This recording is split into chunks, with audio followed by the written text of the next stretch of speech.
Okay, good morning and welcome to Iyun with Benzion. Today we'll be discussing Yevamos Kuf Aleph 101.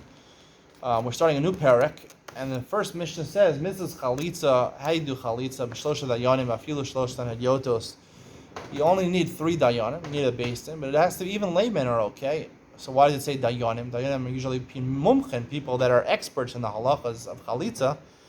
Well, it says that even though Hadyotos really are okay, Dayanim, it says, the Mishnah says Dayanim because you need that they should know the psukim. They should know the psukim. They should be, because one of the halachas of Chalitza is she takes off his shoe, she says some psukim, and she spits, so she has to say some psukim. She doesn't know the psukim, she's probably an unlearned woman, she didn't go to Beis Yaakov.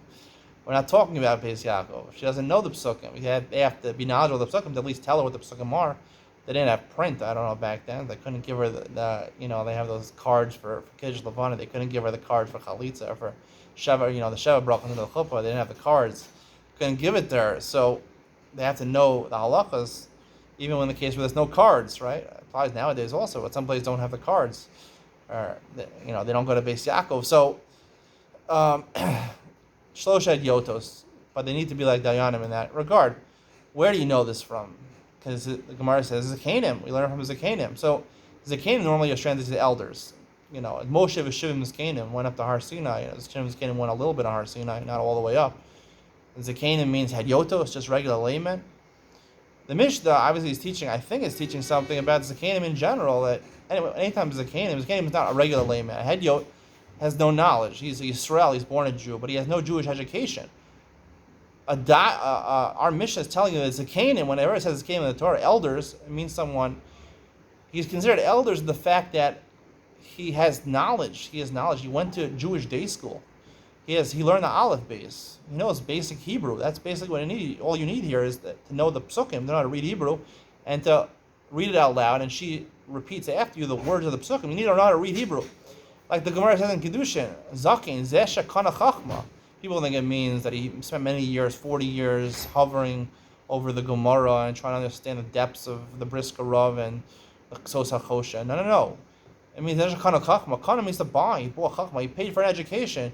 When you go to Jewish day school, if you go to a completely private school, sure you pay a large tuition. If you go to Jewish day school, you go to a public school and a Jewish day school education, you're also paying money for that tutor or for the education. So Kana Chachma, what do they teach you there? They teach you the basics of Judaism, how to read Hebrew, the basic laws of the Torah, the basic minhagim of the Torah. So that's all you need to be considered a zaken.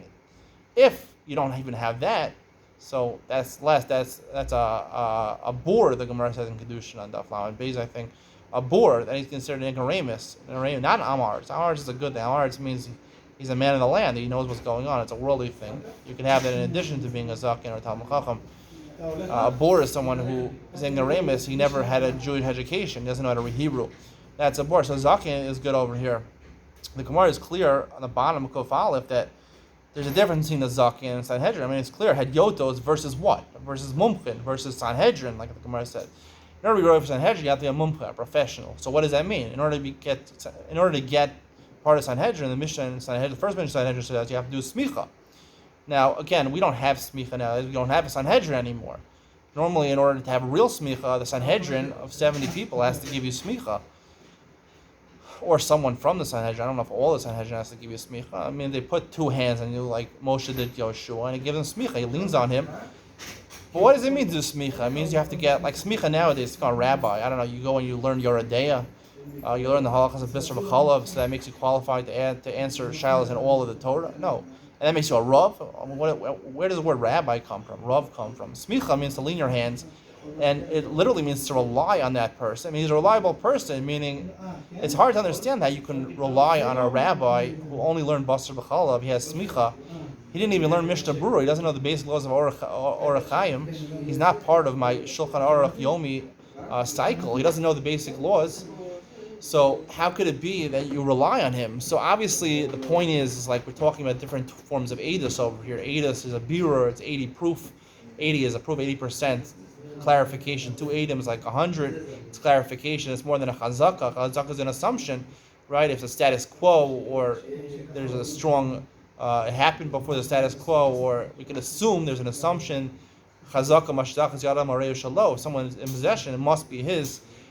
And smicha, I would say like that. You could rely on that person, meaning he has around 75% knowledge of the halachas.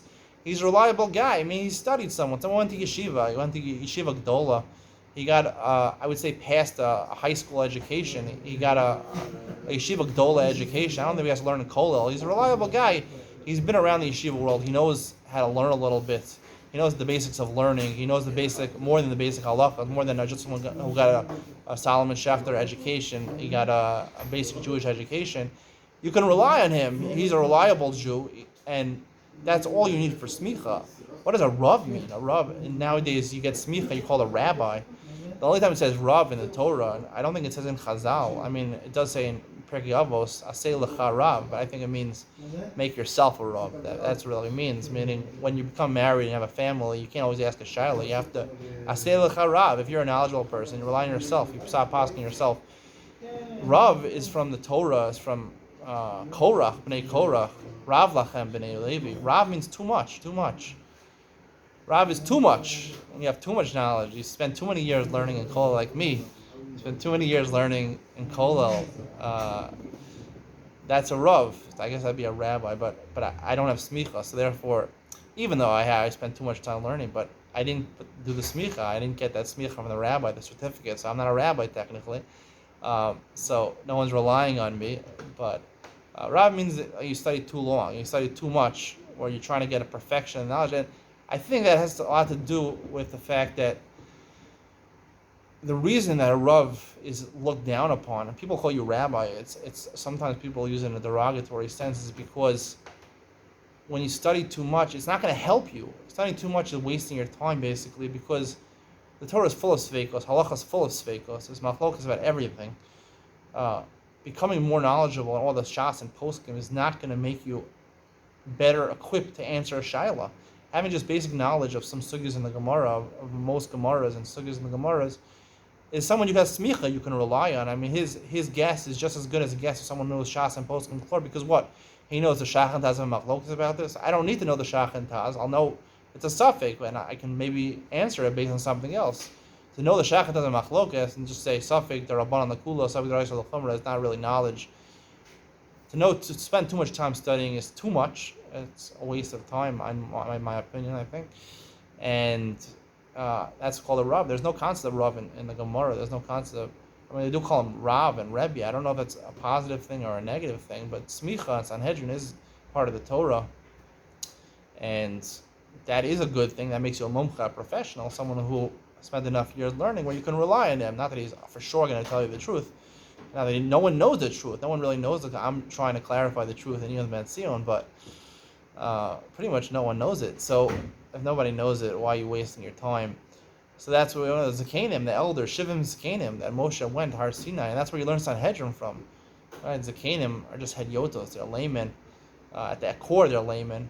Hadarta Pnei Zaken, what does that mean in Torah?